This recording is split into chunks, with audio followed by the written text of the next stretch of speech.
Now, the lives of our next speaker's parents were forever changed in 1956 when they came to America from Cuba. Early on, they struggled in the United States and wondered whether they had made the right decision. But in the decades that followed, America proved to be the shining city on the hill as they worked their way into the middle class and were able to provide opportunities for their children that had been previously out of reach. Growing up, Marco Rubio saw all of this from an early age. He saw that hard work and sacrifice led to achievement. Above all, he saw how hard work transformed his family, and he knew that in America, anything was possible. Senator Rubio believes that this great nation has given him so much. The opportunity to graduate from the University of Florida and then go on to the University of Miami Law School. And the wonderful opportunity to marry his wife, Jeanette, in 1998 and raise their 4 children.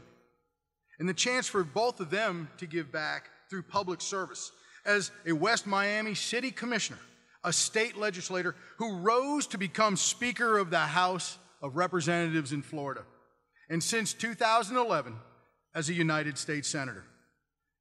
I'm proud of the fact that Citizens United was an early supporter of Marco Rubio's upstart campaign in the U.S. Senate back in 2009. He ran on bedrock conservative principles and defeated his establishment-funded opponent, Charlie Crist.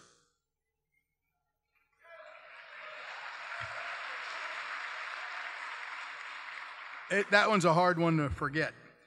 As a United States Senator, Marco has led to institute innovative, conservative ideas to address our nation's fundamental economic issues and to restore hope in the American dream. His ideas are firmly rooted in this simple truth. The American economy has changed significantly in recent decades, and our policies must change with it. He has proposed conservative reforms to our nation's anti-poverty laws, tax code, regulatory policies, higher education system, and vital senior safety net programs, and our national defense.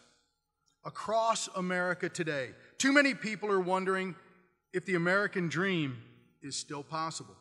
Our next speaker has no doubt about it. Ladies and gentlemen, please welcome Senator Marco Rubio.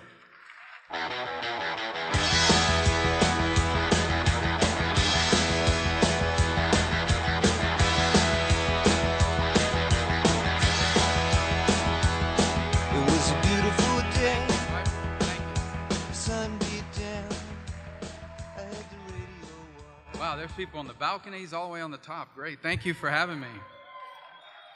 It's a real honor to be here. Thank you very much. It's great to be back in South Carolina, a place that believed in me. In fact, your great former Senator Jim DeMint was the first person in Washington that supported me when the only people that thought I could win all lived in my home. And 4 of them were under the age of 10. But it's an honor and a pleasure to be with you here today. It's a long way from where I come from, not just geographically, but literally.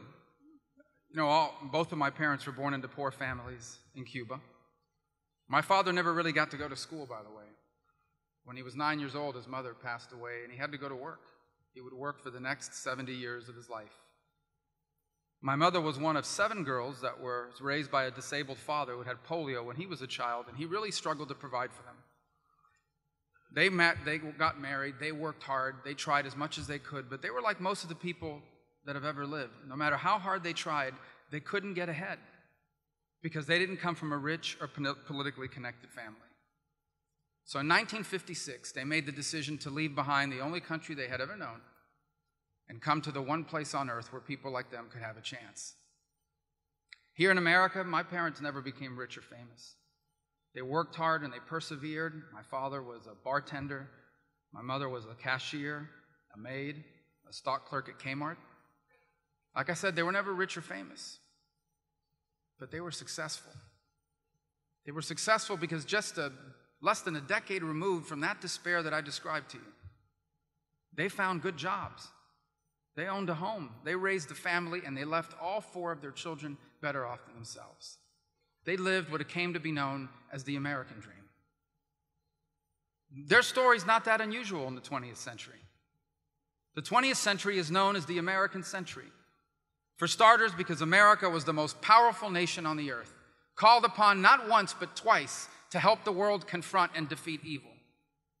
Our economy was the envy of the world, an economy that had millions of jobs, including for people like my parents, with limited skills, but that paid enough for them to achieve a better life. But now, in the early years of this new century, everything feels so different. There's questions about whether America is still the most powerful country in the world. China is increasingly claiming territory in the South China Sea. Vladimir Putin invades his neighbors. Iran continues to carry out its efforts to dominate the Middle East. And radical jihadists behead Christians and even conduct attacks in Texas. And America, under Barack Obama, appears unable to do anything about these things. At home, there's questions about whether the American dream will survive for much longer. You have millions of people now living paycheck to paycheck, working hard, but one unexpected expense away from catastrophe. Millions of young Americans that went to school and got a degree, and now they owe thousands of dollars in student loans, and their degree didn't lead to a job. And for the first time in 35 years, you have more small businesses dying than being born.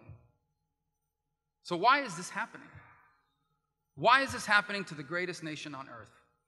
And at its core, the reason is this: because the economy and the world all around us is undergoing historic and dramatic changes.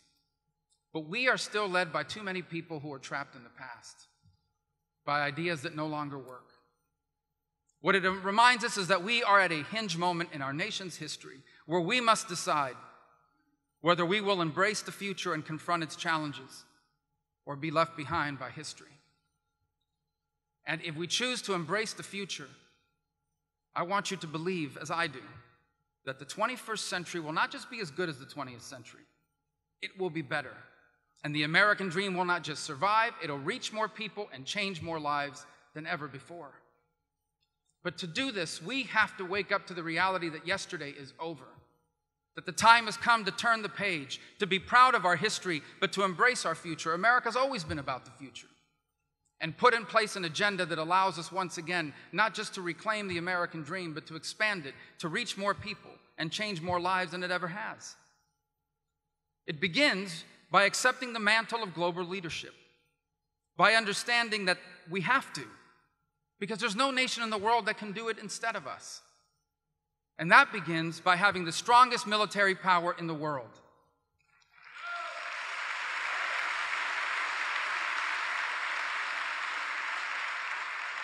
It continues by working with our allies in Asia to stand up to China's efforts to erase borders and boundaries and control the sea and shipping lane, the air and shipping lanes of Asia. In Europe, by reinvigorating NATO to prevent Vladimir Putin from redrawing the lines of Europe. In the Middle East, by working with our allies to confront Iran's ambitions to dominate the region. And by standing firmly with the only pro-American free enterprise democracy in the Middle East, the great state of Israel.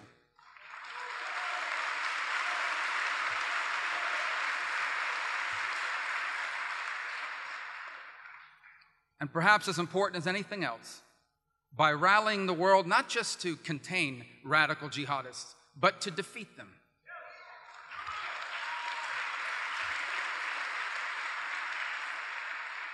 When people ask, what should our strategy be on global jihadists and terrorists? I refer them to the movie Taken. Have you seen the movie Taken? Liam Neeson? He has a line, and this is what our strategy should be.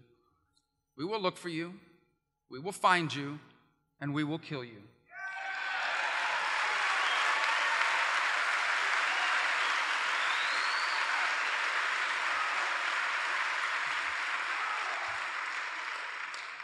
At home, we need leaders that understand that our economy today is engaged in a massive and global competition for investment, for innovation, and for talent. Our outdated leaders, they think we can keep taxing and regulating as much as we want, but we can't. Because today we must compete with dozens of other countries who are doing everything they can to be more competitive than us.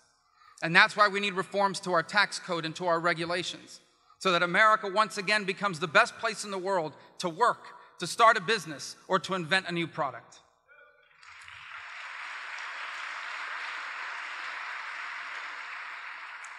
That's why we need reforms to spending. We need the combination of rapid economic growth and entitlement reforms and other spending measures that allow us to once again balance our budgets. And we need to repeal and replace Obamacare, a law that actually discourages people from taking raises and promotions at work.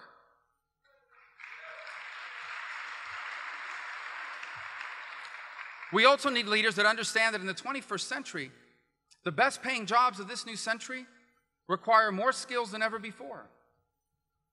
But we have an outdated higher education system that is leaving far too many people behind, stuck with loans and degrees that don't lead to jobs. Degrees that too many of our people today have found are inaccessible to them because they have to work full-time and raise a family. In essence, my point that I'm trying to make to people as I talk about this is the election of 2016. It's not just a choice about what laws we're going to pass. It's not just a choice about what party is going to govern our country. It's the fundamental question of what kind of country we're going to be in this new century. And if we want it to be, it can be the greatest era in American history. I'm running for president, and I'm here today, and I'll be here a lot to ask for your vote. Because while America owes me nothing, I have a debt to America that I will never be able to repay. But I believe that I must try to ensure that the people that are trying to do for their children what my parents did for me can still do it in this new century. And if we can achieve that, we will usher in that new American century. The future will be better than our past, and our children and grandchildren will be the freest and most prosperous Americans that have ever lived. Thank you so much, and God bless you.